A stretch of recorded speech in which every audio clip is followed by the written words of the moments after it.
Good morning, class. This is your next video of chapter number 5. Now, the topic is cell membrane. तो जो हमारी cell होती है, particularly animal cell, उसकी जो आउटर मोस्ट लेयर होती है, ये जो आपको ब्लैक कलर की आउटर मोस्ट लेयर दिखाई दे रही है, इसे हम क्या कहते हैं बेटा? सेल मेम्ब्रेन कहते हैं। यानी कि जो हमारी एनिमल सेल होती है, उसकी जो आउटर मोस्ट लेयर होती है, उसे हम कहते हैं सेल मेम्ब्रेन। जबकि जो हमारी प्लांट सेल होती है, उसकी जो आउटर मोस्ट सेल वॉल कहते हैं। तो ये दो चीज़ आपको याद रखनी है कि प्लांट सेल में जो आउटर मोस्ट लेयर होती है उसे हम क्या कहते हैं? सेल वॉल कहते हैं। और सेल वॉल के अंदर वाली जो लेयर होती है वो क्या होती है बेटा? Cell membrane. जबकि in case of animal cell the outer layer is cell membrane. यहाँ पे जो आपकी आउटर मोस्ट लेयर है वो क्या कहलाएगी? सेल मेम्ब्रेन कहलाएगी। और ये जो हमारी सेल मेम्ब्रेन है, इसमें जो लिपिड्स और प्रोटीन हैं वो प्रेजेंट होते हैं, जो कि इस सेल मेम्ब्रेन को फ्लेक्सिबिलिटी प्रोवाइड करवाते हैं। और जो सेल मेम्ब्रेन होती है, इसकी सहायता से जो सेल होती है वो फूड मटेरियल को एनगल्फ भी करती है, जैसा कि आपने अमीबा के केस में देखा था, जिसे हम एंडोसाइटोसिस भी कहते हैं।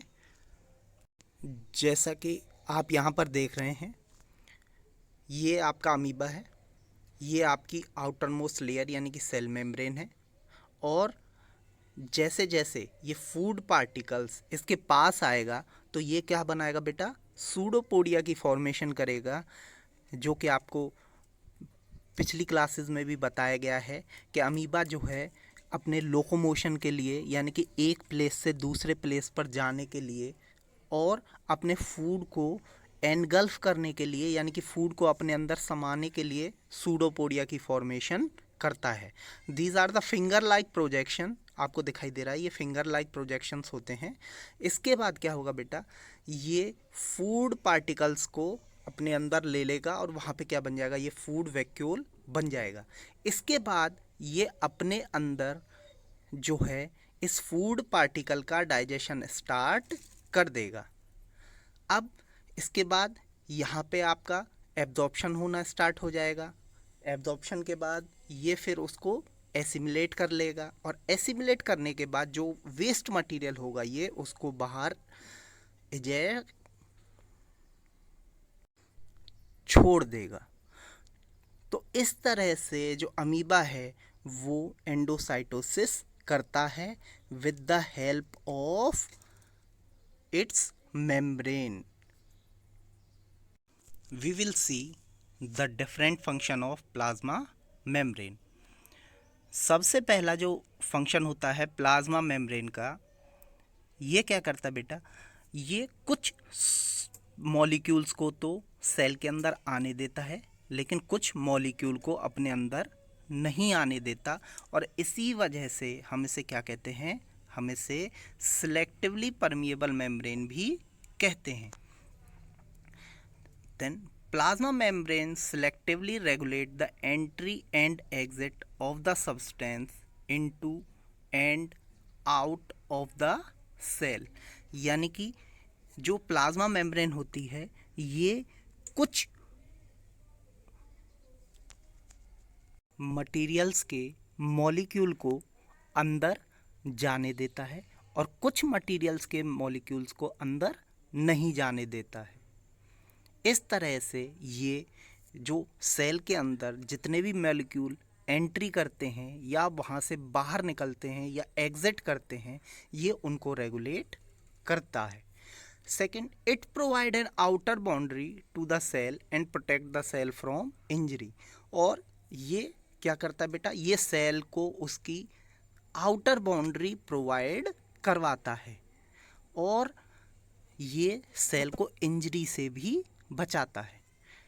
थर्ड है, it allow the flow of material and information between the different organelles. Organelles कौन कौन से प्रेजेंट होते हैं बेटा?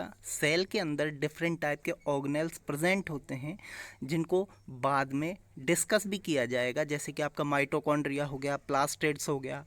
तो इस तरह से डिफरेंट डिफरेंट ऑर्गेनेल्स जो हैं वो प्रेजेंट होते हैं।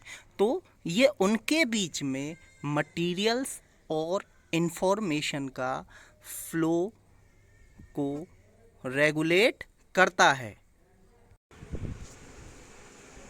As well as between the adjacent cells. और जो उसके एडजेसेंट जो अदर सेल्स भी प्रेजेंट हैं, उनके बीच भी ये मटेरियल और इंफॉर्मेशन को रेगुलेट करता है।